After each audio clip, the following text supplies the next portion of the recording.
अस्सलाम वालेकुम, मैं हूं अनम शेख और आप देख रहे हैं नया पाकिस्तान। कश्मीर में 4 साल मासूम बच्ची अलीशा और उसकी मां के साथ रेप की तस्दीक, मुलजिम गिरफ्तार। कश्मीर सिंध में कमसिन बच्ची अलीशा और उसकी वालदा तबस्सुम को इज्तिमाई ज्यादती का निशाना बनाने वाले मुलजिम रफीक मलिक ने तबस्सुम को इस शर्त पर छोड़ा था कि वो उसे कोई लड़की लाकर देगी, फिर वो उसे बच्ची वापस करेगा। जब तबस्सुम थाने पर थी तो लड़की का मसला खड़ा हो गया कि अब लड़की कहां से आएगी कि जवाबदार को झांसा देकर गिरफ्तार किया जाए। इस मौके पर कश्मीर पुलिस के फर्ज शनास ASI मोहम्मद बख्श जाकर घर से अपनी बेटी ले आए और बोले कि मेरी बेटी इस काम के लिए हाजिर है। फिर जवाबदार को कौम की गैरतमंद बेटी से बात कराई गई, उसे ले जाकर वहशी जवाबदार को गिरफ्तार किया गया। कभी कभी इस घुटन आलूद माहौल में ऐसे ऑफिसर्स देखें तो सीना चौड़ा हो जाता है कि हाँ, अब भी ऐसे लोग मौजूद हैं जो काबिले फख्र हैं, जो अपने फर्ज से आगे निकल कर काम करते हैं। हम सलाम पेश करते हैं ASI मोहम्मद बख्श को, हम सलाम पेश करते हैं वजीर आजम इमरान खान को, जिन्होंने इस बात की परवाह भी नहीं की कि ये पुलिस वाला एक ऐसे सूबे से ताल्लुक रखता है जहां PTI की हुकूमत ही नहीं है, बल्कि उन्होंने इंसानियत को मुकद्दम रखा और रियासत मदीना की याद ताज़ा करते हुए कहा कि मेरा दिल करता है कि मैं इस ASI का माथा चूम लूं और उसे गले लगा लूं। और सिंध का लाल और पाकिस्तान का बेटा ये ASI किसी शेरनी माँ का बच्चा है कि जिसने उस रेप करने वाले मुजरिम को एनकाउंटर से वासिले जहन्नुम भी कर दिया। कितने दिन बीत गए यही सोचती जा रही हूँ कि एक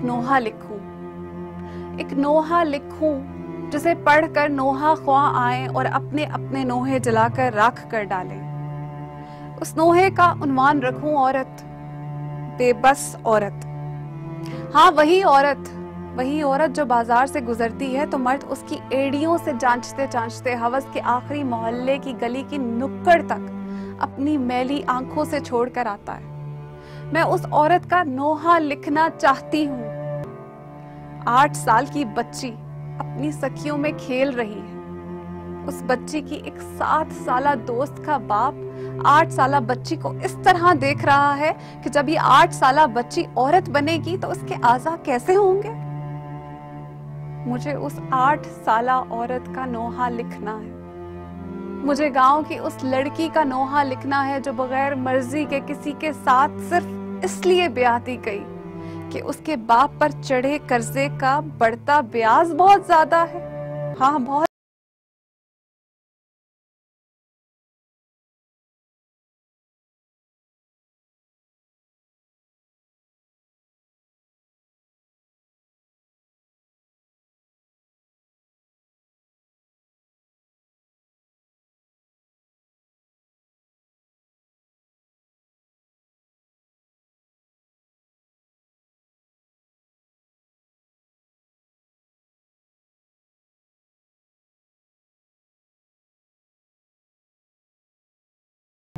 और बचपन से उसके सगे रिश्तेदार ने सर पर हाथ रखने के बहाने बेटी कहकर चस्का लिया। उस अमीर घर की औरत की इमारत भी उसे महफूज ना रख सकी। वो औरत अब नफसियाती है क्योंकि उसने कभी किसी से ये बेगैरत दर्द बांटा ही नहीं कि इज्जत ना उड़ जाए। मुझे उस झूठी बाइज्जत औरत का नोहा लिखना है। मुझे नोहा लिखना है उस लड़की का जो सुहाग रात की सुबह से पहले शौहर के हाथों इसलिए कत्ल कर दी गई कि उसका खून उसकी पाकीज़गी साबित ना कर सका। मुझे उस पाकीज़ा औरत का नोहा लिखना है। मुझे नोहा लिखना है उस औरत का जो सफर में थी, रास्ते में अपनी औलाद के सामने उसकी इज्जत की धज्जियां उड़ा दी गई। उसके बच्चे, उसके 2 बच्चे, ये सब अपनी आंखों से तकते तकते बेबसी में रोते बिलबिलाते रहे।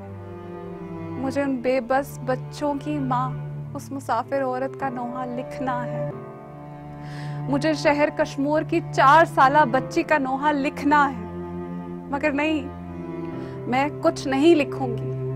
मैं थक गई हूँ कि इन तमाम औरतों के नोहे सदियों से कूचे कूचे में उरियां अजहाने लिखे कि औरत जो सिवाय जिस्म के ढेर के और कुछ समझी ही नहीं गई।